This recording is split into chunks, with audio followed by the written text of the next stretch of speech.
सैफ अली खान पर हमले के मामले में क्या इंटरनेशनल पॉलिटिक्स शुरू होने वाली है? क्या ये मुद्दा भारत के लिए नया खतरा पैदा कर देगा?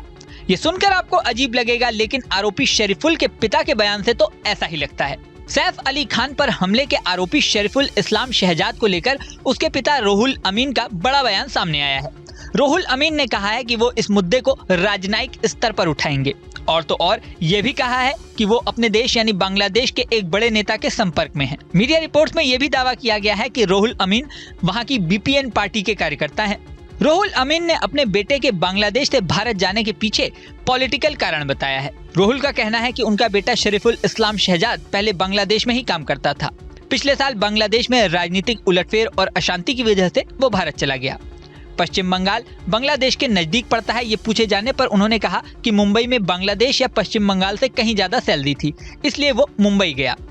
रोहुल ने बताया कि उनका बेटा शरीफुल कई महीने पहले से भारत में काम कर रहा था, जहां उसको सैलरी मिलती थी। वहां के मालिक ने उसको पुरस्कार भी दिया था।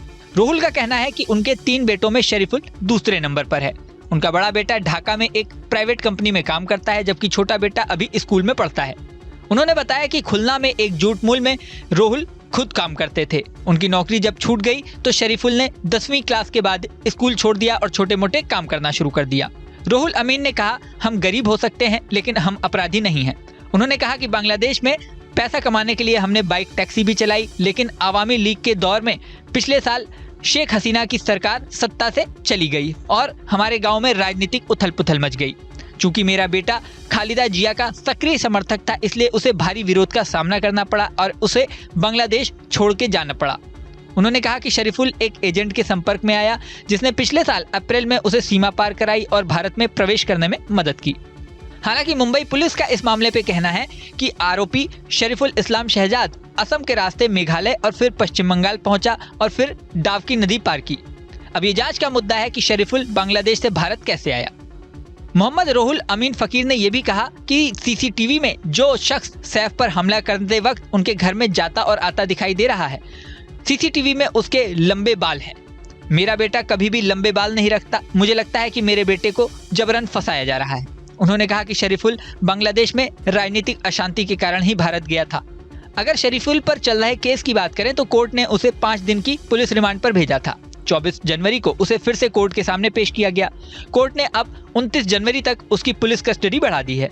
हालांकि संदीप शेरवाने नाम के वकील शरीफुल का केस लड़ रहे हैं। संदीप शेरवाने भी लगातार ये दावा कर रहे हैं कि सैफ अली खान पर हमले के वक्त सीसीटीवी फुटेज में जो शख्स दिख रहा है उसकी शक्ल शरीफुल से मैच नहीं करती है। अब इस केस में आगे क्या होता है, शक्ल मैच करने को लेकर पुलिस कोर्ट में क्या सबूत पेश करती है, आगे शरीफुल दोषी करार होता है या नहीं, इन सवालों के जवाब समय देगा। इस वीडियो में फिलहाल इतना ही, लेकिन जाने से पहले सबसे जरूरी बात, हमारे चैनल न्यूज नेशन को आपने सब्सक्राइब नहीं किया है तो सब्सक्राइब कर लें। इसी के साथ स्क्रीन पर दिख रहा बेल आइकन प्रेस कर दें, जिससे हमारे नए नए वीडियोस की नोटिफिकेशन आपको मिलती रहे। मिलते हैं नेक्स्ट वीडियो में, बने रहें न्यूज नेशन के साथ।